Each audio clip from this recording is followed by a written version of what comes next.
meus amados irmãos, que a graça e a paz que vem da parte do nosso bondoso Deus e da parte do nosso Senhor e Salvador Jesus Cristo esteja em cada um de nós, nos fazendo crescer e prosperar no seu conhecimento, na sua graça, porque nada é mais importante neste mundo e nesta vida do que crescer nesses dois fundamentos que é vital para a nossa vida aqui neste mundo e para a vida eterna.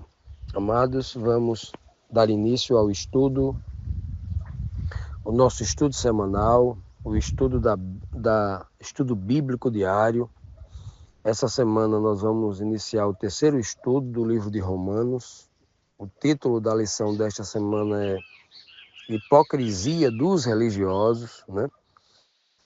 Paulo vai trazer algo muito interessante relacionado aos religiosos dentro do cristianismo, e os religiosos que ele se refere sempre são os judeus que estão ali, que trouxeram toda aquela carga de religiosidade do judaísmo para dentro do cristianismo,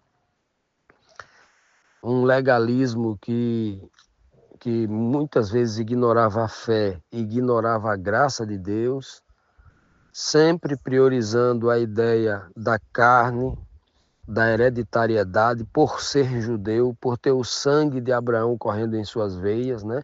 Por ser descendente de Abraão, Isaac, Jacó, etc. E então as pessoas, os religiosos daquela época, exaltavam muito essa questão, né? O simples fato de pertencer a um grupo religioso, a uma placa de uma igreja, a igreja do templo, a igreja de Jerusalém.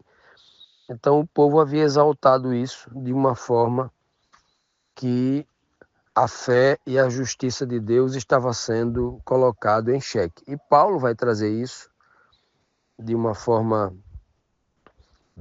até suave, combatendo essas ideias que, de certa forma, também desfigurava a justiça de Deus. Ele traz isso de uma forma não só pontual, mas ele traz de uma forma bem abrangente, apresentando os argumentos bíblicos com base profunda sempre nas Escrituras. Paulo vai usar muito texto do livro dos Salmos. Paulo vai usar versos do Antigo Testamento inteiro para trazer isso à tona, né? Sobretudo orientado ali por Jesus Cristo, inspirado pelo Espírito de Cristo, né? Muito do que Cristo falou também Paulo vai trazer. Pois bem, o verso síntese dessa semana está no livro de Romanos, capítulo 2, versículo 13, que diz assim: porque os que ouvem a lei não são justos diante de Deus, mas os que praticam a lei hão de ser justificados. Então, nós encontramos aqui logo no capítulo 2, verso 18, verso 13, o verso síntese, algo que entra em conflito frontalmente com o que a maioria dos crentes, né, adeptos de uma determinada corrente teológica, né, que dizem que, muitos crentes falam isso, né, de forma assim completamente sem base bíblica, porque alguém deduziu isso há um século, 2 séculos atrás, dizer que a lei passou, que o Velho Testamento não serve mais para nada. Passou, porque a gente vive numa nova aliança, que a gente não sabe nem o que é aliança. Nova aliança, né? A nova aliança significa que a lei do Velho Testamento passou, não se viu mais para nada, e agora a gente vive numa outra doutrina, uma doutrina nova, que Deus mudou tudo, como se Deus mudasse, como se a palavra de Deus se tornasse obsoleta. Ou seja, uma série de informações que alguns crentes falam isso sem ter nenhum conhecimento, inclusive usando Paulo, versos de Paulo descontextualizado, versos isolados, para falar determinadas coisas que não têm sentido. O próprio Paulo vai dizer que a nova aliança não consiste em anular a lei. A nova aliança, o que é a nova aliança? Que muita gente não sabe. Vá lá ler Paulo, capítulo 8, verso 12 de Hebreus. Paulo vai repetir na íntegra o que está lá em Jeremias 31. Ele vai dizer, olha, o que é a nova aliança? A nova aliança é Deus pegar a lei e colocar no vosso entendimento e não anular a lei. Olha, se Deus vai pegar a lei e colocar no entendimento, ele vai estar eternizando a lei e não jogando a lei no lixo. Por que não pode isso? E quando a gente fala essa bobagem, uma bobagem dessa, a gente está completamente alienado e enganado por homens maldosos, sem conhecimento, ou que têm conhecimento, mas são levianos, e estão ensinando bobagens fora da Bíblia, que não tem sentido.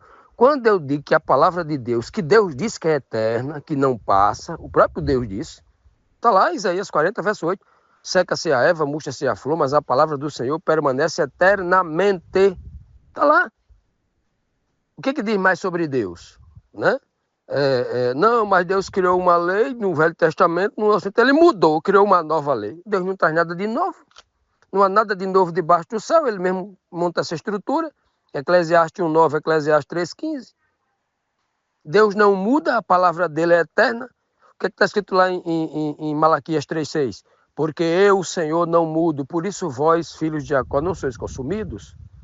O que está escrito lá em Tiago 1:17? Toda dádiva, todo dom perfeito vem do alto, descendo do Pai das luzes, em quem não há mudança, nem sombra de variação. Deus não muda.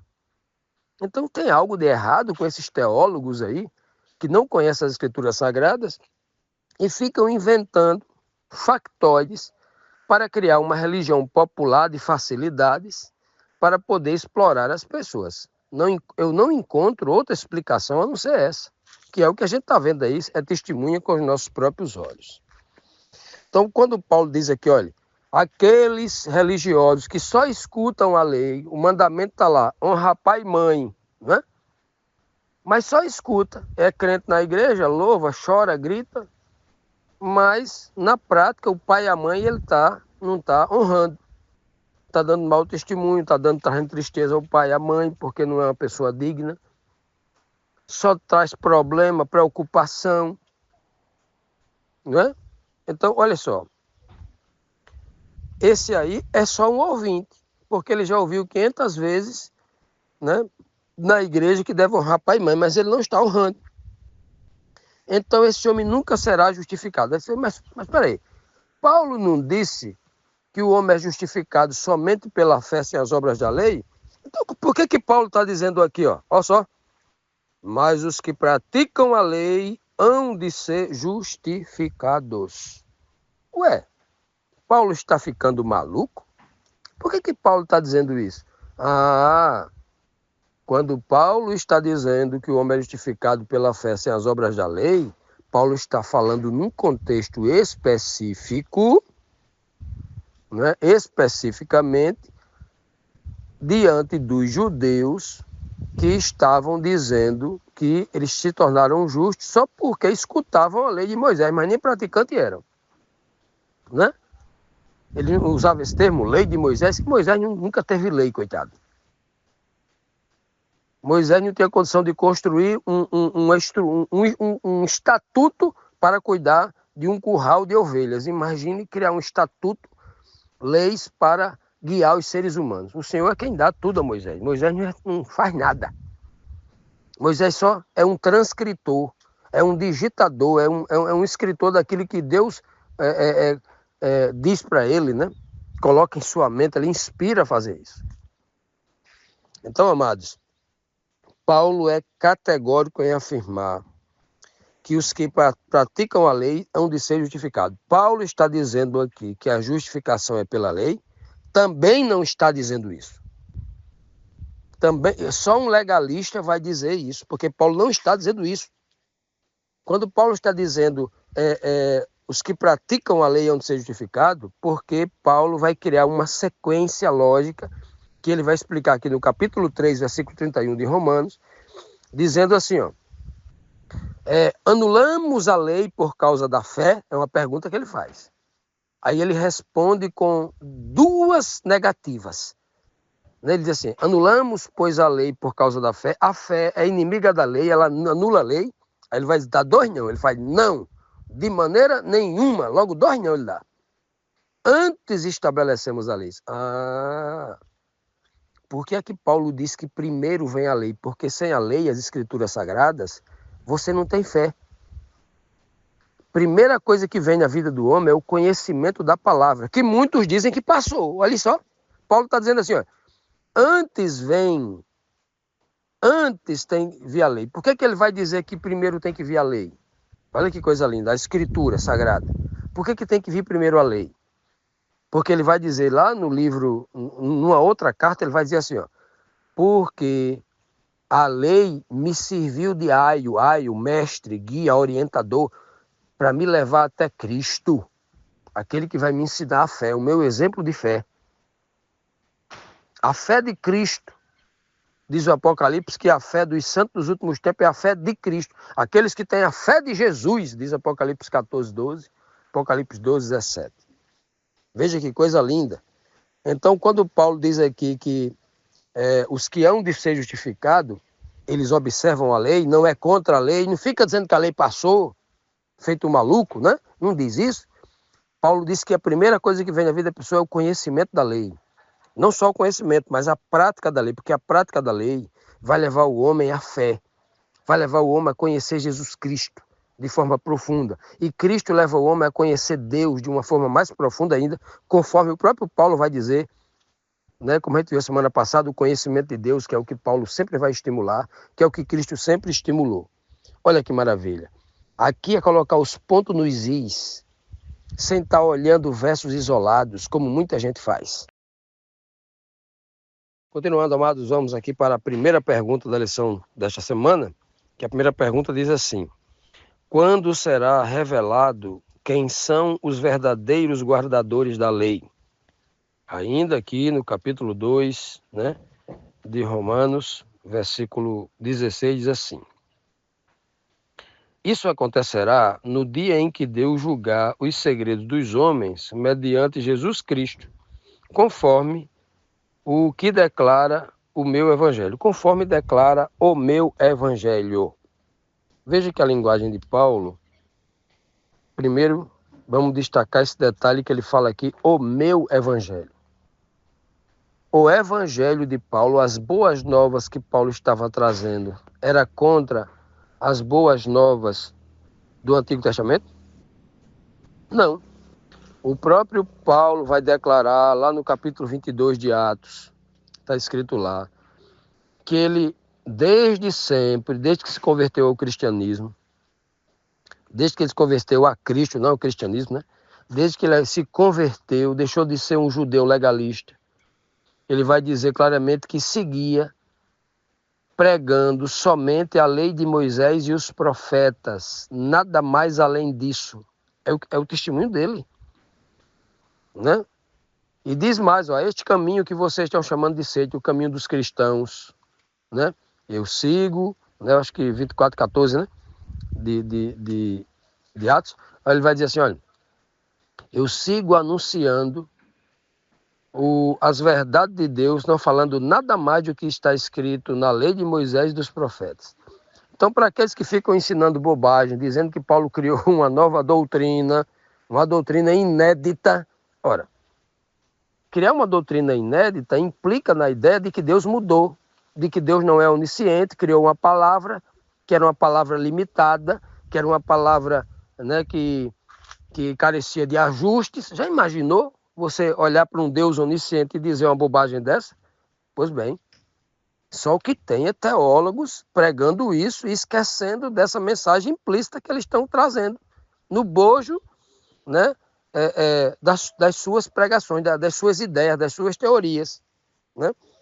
Mas aqui está dizendo bem claro aqui, que aqueles que realmente são crentes de verdade não são só ouvintes da palavra, mas são realmente observadores dos mandamentos de Deus, como o próprio Cristo diz, né? Se me amardes, guardareis os meus mandamentos, né? Então, os verdadeiros servos de Deus são aqueles que observam a lei de Deus, não são aqueles que ficam falando contra a lei de Deus, porque a lei de Deus é boa. O próprio Paulo vai dizer aqui. O próprio Paulo vai dizer no capítulo 7 aqui de Romanos, no mesmo livro. Ora, a lei que é santa, justa e boa, o mandamento é santo, justo e bom. Capítulo 7, do versículo 12 ao 14. Né? Veja só quanta informação Paulo está trazendo aqui na carta aos Romanos e que ele vai ratificar, né, em outras cartas que ele vai escrever. Então ele vai dizer assim, olha, isso acontecerá, quando acontecerá que Deus vai julgar essas pessoas? Essas pessoas que dizem que é crente, mas não é. Que dizem que é fiel, mas não segue as orientações de Cristo, os estatutos, as leis, as orientações que Deus deu através dos profetas e através de Cristo. Isso vai ser julgado. E quem é que julga? No dia de Deus, através de Cristo, Deus vai julgar tudo. Então, hoje, na verdade, nós não temos aquela preocupação que o judeu religioso antigamente tinha, que deixava de viver a vida dele para ficar 24 horas monitorando a vida do outro.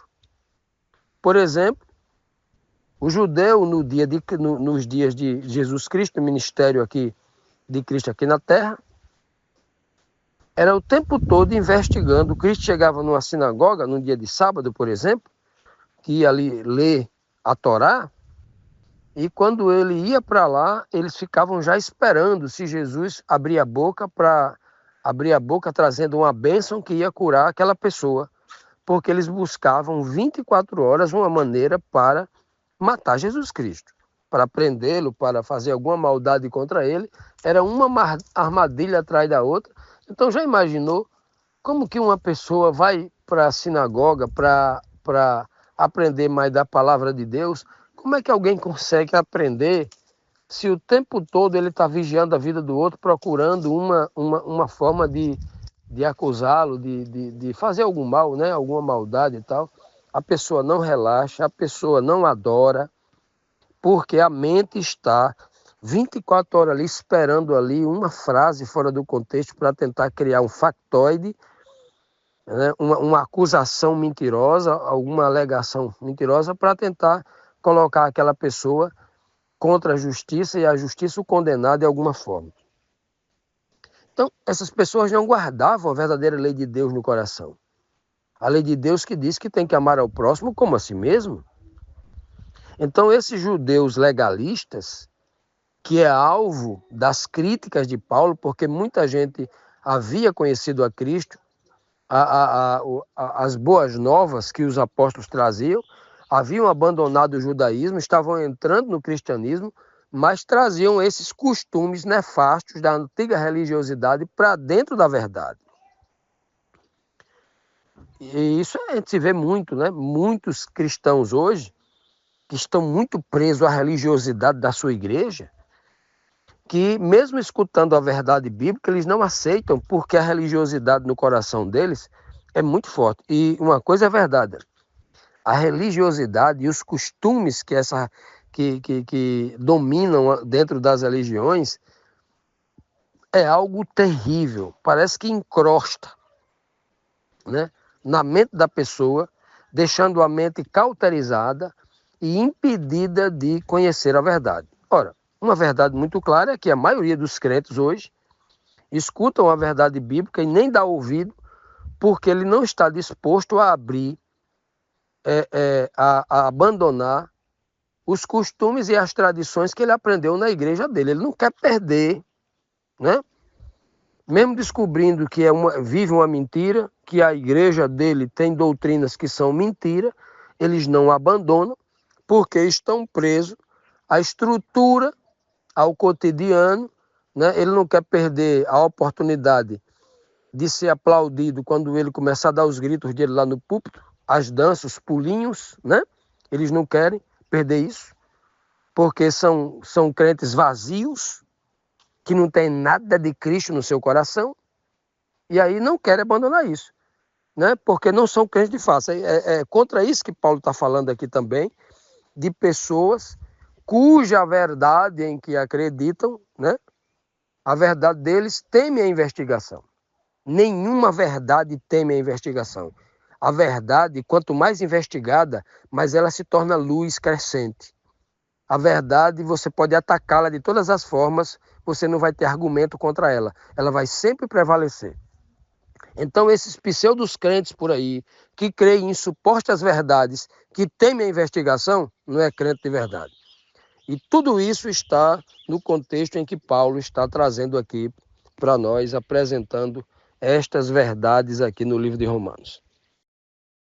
Vamos, meus amados, para a segunda e última pergunta de hoje, que diz assim: como Paulo se dirige ao religioso judeu que apenas conheceu a lei, ou seja, tomou conhecimento da lei, ouviu algum pregador, algum mestre, algum doutor da lei, algum doutor das escrituras, comentar, citar, pregar em algum momento, mas não praticou, só escutou. O que é que Paulo vai dizer aqui em Romanos capítulo 2, versículo 17 e 18? Diz assim: ora, você que leva o nome de judeu, apoia-se na lei e orgulha-se em Deus. Se você conhece a vontade de Deus e aprova o que é superior, porque é instruído pela lei. Veja bem o que Paulo está dizendo aqui.